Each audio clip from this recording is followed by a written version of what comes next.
అదే government of India 2013లో chain system కూడా పనిచేసింది.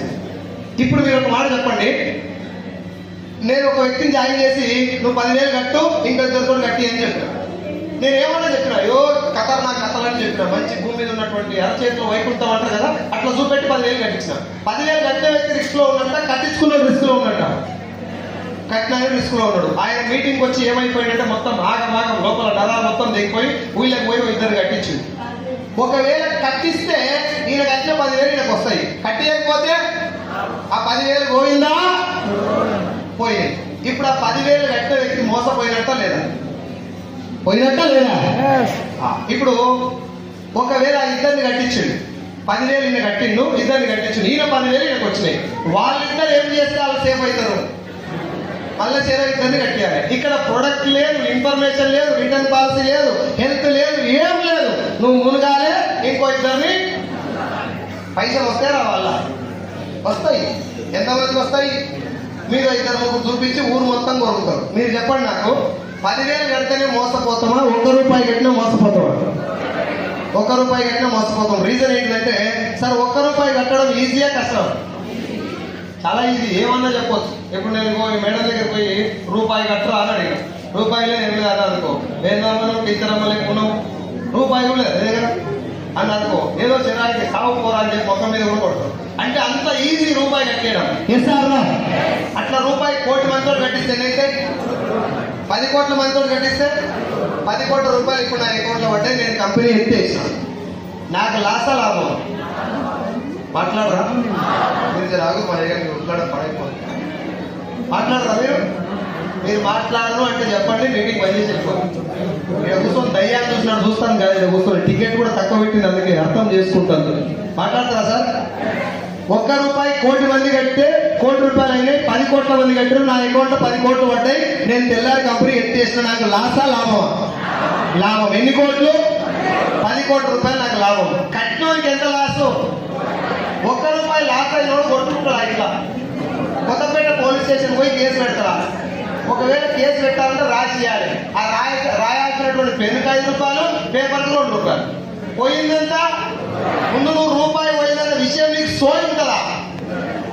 కానీ మోసం జరిగింది ఎంత? నేను ముంచింది ఎంతమందిని? 10 కోట్ల మందిని ముంచినా ఏ ఒక్కరికి కూడా సోయి లేదు. మరి ₹1 కడితేనే ఇంత పెద్ద స్కామ్ జరిగితే లక్షలు కడుతున్నారు బయట, స్కామ్ అయితే కదా? జస్ట్ ఒకసారి అర్థం చేసుకోండి. దీని పేరు మనీ సర్క్యులేషన్ స్కీమ్. పైసలు కడితే మోసం, అర్థమైందా?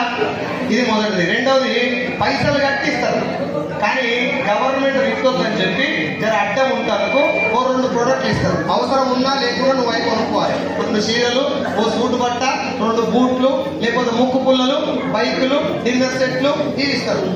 ముక్కు పుల్లలు ఒక్కసారి కొన్నాను, నాకు ఒక పిల్ల ఉంది కాబట్టి ఆమెకి ఇచ్చిన. ఇంకొక నెల కొన్నా, ఒక బిడ్డ ఉంది, నా కూతురు ఉంది కాబట్టి ఆమెకి ఇచ్చిన. 3వ నెల ఎవరికి పెట్టాలా ముక్కులా? ఇంకొక ఆమె చేసుకోవాలి ముక్కుల కోసం. ఈ విషయం ఎందుకు చెప్తున్నా అంటే, బిజినెస్ యొక్క విషయం అర్థం చేసుకోండి. ఏం చెప్తారు మీటింగ్ లో అంటే, ఒక్కటేసారి కొనాలి, ఇంకెప్పుడు కొనాల్సిన అవసరం. 100 మందిని జాయిన్ చేసుకో, 100 మంది ముక్కు పుల్లలు కొన్నారు. 100 మంది కాగా ఇంకో లాక్డౌన్ వచ్చింది, ముక్కు పుల్లలు కొంటారు, తర్వాత కొన్నారు. ఈ 100 మంది మళ్ళా కొంటారా? కొన్నారు. బిజినెస్ ఇప్పుడు అదే 100 మంది వెస్టీలో జాయిన్ అయ్యి తలా సబ్బు కొన్నారు. 100 మంది అయిన తర్వాత ఆగిపోయారని కూడా అనుకో, ఈడెంచి మేలించమంటారు కూడా, ఈడ కూడా ఆగిపోయారు. ఈ 100 మంది మళ్ళీ సబ్బు కొనాలి లేదా? ఏ సార్? డైరెక్ట్ సెల్లింగ్ కి దానికి పెద్ద డిఫరెన్స్ ఏంటంటే, డైరెక్ట్ సెల్లింగ్ లో మీకు నచ్చిన ప్రొడక్ట్ తప్ప నచ్చని కొనమని ఎవడు బలవంతం పెట్టడు. 450 ప్రొడక్ట్ ఉన్నాయి వెస్టీలో. ఇంట్లో వాడేటివి, వ్యవసాయానికి వాడుకునేవి, హెల్త్ సప్లిమెంట్లు, బ్యూటీ కేర్ ప్రొడక్ట్స్. ఇప్పటిదాకా మన ఇంట్లో వాడే ప్రొడక్ట్లు మంచిగా లేవా సార్ అంటే నువ్వే చెప్పు నాకు. మేడమిక్ సోప్ మంచిదా, సంతూర్ మంచిదా? సౌండ్ గట్టిగా రావాలి. ఆంగ్లం చేసుకోవాలని అయితే తెలుస్తుంది, అప్పుడు చేసుకోవాలంటే మరి మేడమిక్సా సంతూరా? గట్టిగా చూడు, అయ్యాన్ని చూసినాడు చూస్తుంది కానీ అప్పుడు కూడా చేస్తారు. మీరు కూడా మీటింగ్ ఎవరు తీసుకురారంటే పనికొస్తాలో పట్టుకోవాలి, మీకు కూడా ఉపయోగం వస్తుంది కదా. రేస్ ఎవరికి పెడతారు? గాడులకా గుర్రాలకా? గాడులకు రేస్ చూసారు ఎక్కడన్నా? వెస్టీజ్ బిజినెస్ లో కూడా గుర్రాలకు మాత్రమే పనికి వస్తుంది. ఏం సార్ గుర్రాలు గాడులు అంటారు? గుర్రాలు గాడులు కాదు, గెలవాలి, బతకాలి, ఏదో సాధించాలనుకున్న ప్రతి ఒక్కరు రేసుకుంటారు. ఎస్ఆర్ మనకి ఏం దొరికినా అందుకు వస్తుంటారు. గాడి పని ఏంటి? ఏం చెప్తే అది చేస్తుంది, ఎంత మూడు చేస్తే అది మోస్తుంది. చీట్లు ఎల్లేం చేసిన పడుకుంటే ఏం వచ్చి ఎన్నిసార్లు చెప్పినప్పుడు ముఖంలో జన్మంతా ఏదైనా కలగా చూసి పాడైంది.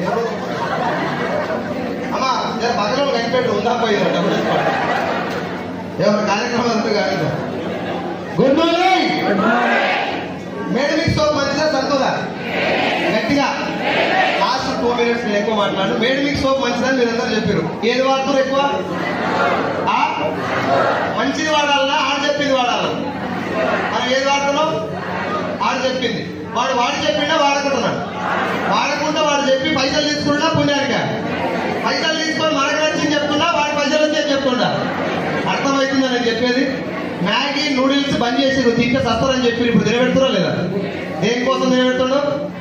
పైసల కోసం. పోనీ తినమంటాడు తింటాడా?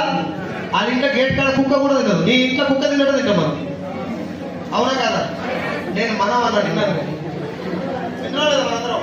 మ్యాగీ నూడిల్స్ కూసిపోతాడు చూస్తా ఉంటాడు బయలుపేగి చూసినట్టు. పేరెల్ లవ్లీ బంద్ అయిపోయింది, పందికో ఉంది, ఇది పెట్టుకుంటే క్యాన్సర్ వస్తుందని బంద్ చేసి గుర్తుందా? ఇప్పుడు పేరెల్ లవ్లీ బంద్ అయితే నడుస్తుందా? డవ్ షాంపూ బంద్ అయింది, కిట్ క్యాట్ బంద్ అయింది, కిండర్ జాయ్ బంద్ అయింది, Johnson and Johnson baby powder బంద్ అయింది. ఇక్కడ చెప్పుకుంటూ పోతే కొన్ని వందల ప్రోడక్ట్లు బంద్ అయిపోయినా నడుస్తూనే ఉన్నాయి. Yes or no? Colgate paste మంచిదా డాబరా? ఏది వాడతారు ఎక్కువ? మీరు ఇంతమంది చెప్తున్నారు, నేను ఒక్కడి చెప్తున్నది కాదు. మీ అందరికీ తెలుసు కోల్గేట్ కంటే డాబరే మంచిది, కానీ వాడతలేదు. దానికి కారణం ఏంటి? టీవీలో రాదు. టీవీ వస్తుందంటే డౌట్ వచ్చి పాడు కావాలి. సార్ నేను మంచోని అంటే తప్పు లేదు, ఒకసారి నమ్మొచ్చు. అమ్మ తోడు సార్ నీకు దండం పెడతా, నేను ఎవరిని ముంచలే, నన్ను నమ్ము దయచేసి అంటే డౌట్ రావాలి. కొడుకు ఏమన్నా ముంచొచ్చు, అందుకే ఒకటి బజారు. అవునా కదా? బిజినెస్ లో ప్రొడక్ట్ లో విషయం లేనప్పుడు పబ్లిసిటీ పీక్ లో ఉంటుంది. సంతూర్ సోప్ లో మ్యాటర్ ఏముంది? ఒక్క మాట చెప్తున్నా.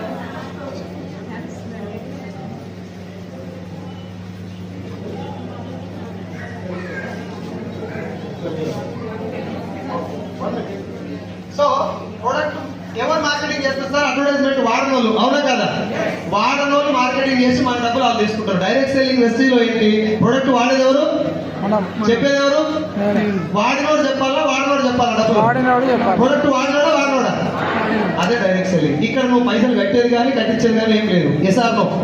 దీనికి డైరెక్ట్ సెల్లింగ్ వైపు నుంచి గవర్నమెంట్ గైడ్ లైన్స్ ఉన్నాయి, లీగాలిటీ ఉంది. Direct selling Telangana government guidelines కూడా ఉన్నాయి. 2018 నవంబర్లో తెలంగాణ గవర్నమెంట్ కూడా గైడ్ లైన్స్ ఇచ్చింది. రీసెంట్ సెప్టెంబర్ 13వ తారీఖు కూడా తెలంగాణ గవర్నమెంట్ వైపు నుంచి డైరెక్ట్ సెల్లింగ్ కంట్రీలో మీటింగ్ జరిగింది. ఇండియన్ గవర్నమెంట్ యొక్క గైడ్ లైన్స్ ఉన్నాయి. ఎవ్రీథింగ్ ఈజ్ పక్కా. నీకు డౌట్ ఉంటే క్రాస్ చెక్ చేసుకోండి గూగుల్లోకి వెళ్ళి. డైరెక్ట్ సెల్లింగ్ వ్యవస్థ ఫేక్ కాదు, డైరెక్ట్ సెల్లింగ్ లో ఫేక్ కంపెనీలు ఉంటాయి. ఆ ఒక్క మాట గుర్తుపెట్టుకోండి. ప్రజెంట్ నా ఇన్కమ్ మీకు చెప్పిన it's the future of direct selling is very much growing. చాలా మందికి అది అర్థం కాదు. డైరెక్ట్ విషయం మీద పుస్తకాలు ఉన్నాయి, తీసుకొని చదవండి, మీటింగ్ అటెండ్ కావండి. సో ఈ ఇండస్ట్రీ యొక్క గొప్పతనాన్ని అర్థం చేసుకొని మీటింగ్లకు ఎక్కువ వచ్చిన వాళ్ళకి సక్సెస్ వస్తుంది.